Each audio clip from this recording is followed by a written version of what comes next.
and we know I think we're pretty sure they cheated this time because did you see the press conference where Tom Brady got up and insisted that he hadn't done anything wrong?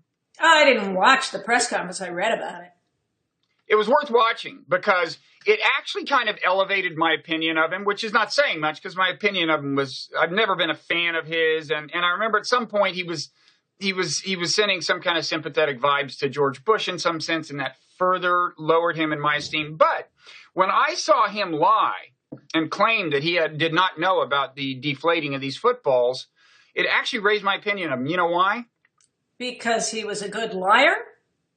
No, because he was a bad liar. It was obvious. He was uncomfortable lying. I mean, and that, if you're going to be a liar, I would rather you be the kind of person who's uncomfortable lying. It suggests he's not a chronic liar. He was really uncomfortable lying. Well, I think maybe he thought he was going to get away with it. So when he got caught, it was a little surprising. He doesn't, do we agree, or is it right to think, I know he denied it, but, and that you think he looked like he was lying, but he had to be involved. No one else could. I mean, the quarterbacks. Nobody's going to do that. No one would. Nobody's going to do that without the quarterbacks say so. It's all. I mean, that's his responsibility. If the person in control of the balls were to whatever stick a needle in it and deflate it a little after the officials had looked at it, nobody would do that other than for the quarterback and at the behest of the quarterback. How could that possibly happen any other way? There's no other explanation. Wouldn't. It's about as likely as that lady who sent the time for some traffic problems in Fort Lee email doing that without higher authorization, I would say. I don't know what you're talking about. That's the Chris Christie Bridgegate scandal. Oh, the Bridgegate. Oh, okay. She wasn't freelancing either. I mean, maybe she got the order from Christie's chief of staff and not from Christie, but she definitely wasn't freelancing. In any event, you're right. This didn't happen. Here's the distinction from Bridgegate. I think in Bridgegate, people around Christie might think that they know what they should do and then shield him from, and they do things that are to his advantage. But then he's not allowed to know, and they keep that distance. But they're in. And so that they might go ahead and do that on their own, specifically so that he wouldn't be involved. But it's not imaginable that the footballs would be deflated except because Brady either did it himself or someone was doing it at his behest. Why would the ball boy, or whatever this person is called, tamper with what had already been set up? It seems like the preparation of the balls is a very meticulous thing. That is all about the quarterback. No one else would be about that. How else could it happen? And it was 11 of the 12 balls.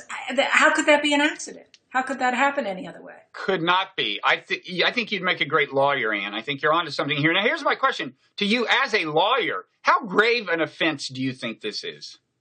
Leave aside the lying part, but like messing with the footballs. Is that...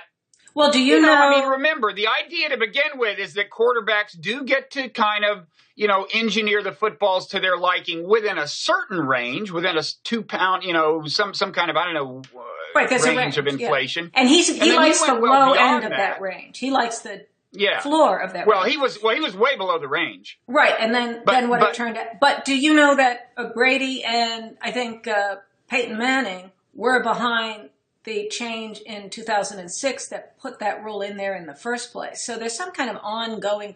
Why is there a rule on this subject? There doesn't have to be a rule about everything. And then I think, and from a legal standpoint, you might think, well, once we take the step of making a rule, then we have to follow the rule. We shouldn't be making a rule that we're not going to enforce. But of course, we're familiar in law generally with the fact that there are lots of rules that get violated all the time. So maybe a lot of people think, well, there are rules, there's maybe aspirational or they're for show, but do they really need to be followed? Maybe not. And obviously we all speed in the car, we cut corners in various ways, so we don't really believe in enforcing the law down to the last letter, and that seems to be a weird thing to want to do. I mean, that's a reason, in my view, that we shouldn't make so many laws, and we shouldn't make laws that we're not willing to enforce. But the thing about football is, those rules are made for the sake of the reputation of football to maintain a relationship with the public. So if you're going to hold yourself out as those being the rules and you're going to invoke those rules some of the time, we sort of develop a feeling that you're promising to enforce them all the time. Or at least if the other team complains, which is what happened this time. I think